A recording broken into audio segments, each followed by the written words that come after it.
Salamat, alas 3 din kami pinauwi. Manong guard, palabas na daw po kami. Ano? Bakit parang nakakita ka ng multo? Di ba ikaw si Manong Jeric na nadagasan noon, tapos critical yung condition sa ospital, 50-50 pa nga daw yung buhay mo noon?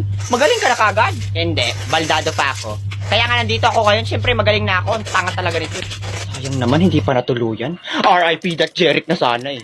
May sinasabi ka? Ha, sabi ko po ikinalulungkot ko pong gumaling kayo. Ay, ikinagagalak pala. Hoy, bata ka, akala mo nalimutan ko na yung ginawa mo sa akin nung nakaraan. Buwisit ka. So, alas 3 na naman pala ang uwian ninyo, ha? Pwes, mag-antay kayo hanggang alas 6 ng gabi. Hindi ko kayo palalabasin. Talaga ba, Manong Guard? Pakyo ka. Tamo, hindi mo talaga kayang pigilin yung bunganga mo. Napakawala mong modo. Pipigilan ko yung bunganga ko, pero sa isang kondisyon. Pigilan mo muna yung putok mo. Naabot na dito, nangangamoy paksiw na. Bakit kaya hindi ka mag-adjust? Huwag ka na kayang huminga para mawalan ka na ng buhay. Total, palamunin ka lang ang daldal mo pa. So, ano gagawin ko? Hindi ako magsasalita buong araw. Hindi maparis yung laway ko nung napakabobo mo. Okay na yun. Mukha ka rin namang panis na lukad. Ako nabibigo na ako sa'yo, Manong Guard, porque kamukha mo si Winnie the Punyawa. Magtiis kayo dyan. Walang makakalabas hanggat hindi 6 PM. Saka, wala akong pakialam kahit magsumbong pa kayo sa mga teacher ninyo kasi wala rin naman sila mga kwenta. Oops! Paano yan, Manong Guard? Na-record ko yung sinabi mo sa recorder kong koko. Nakalimutan mo atang anak ako ng mafia, boss. Pumarito kang bata ka. Bakit? Pumunta ka dito, kakaltokan kita.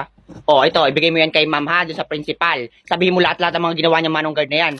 Bilisan mo at natatain ako. Hoy, buisit kang bata ka, pumunta ka dito. Oh, tatanga-tanga, nadulas. Hala, walang malay. Hala, putok yung ulo. Hala, RIP that Jeric. Hoy, humihinga pa. Ano ba yan? Hindi matuloy-tuluyan.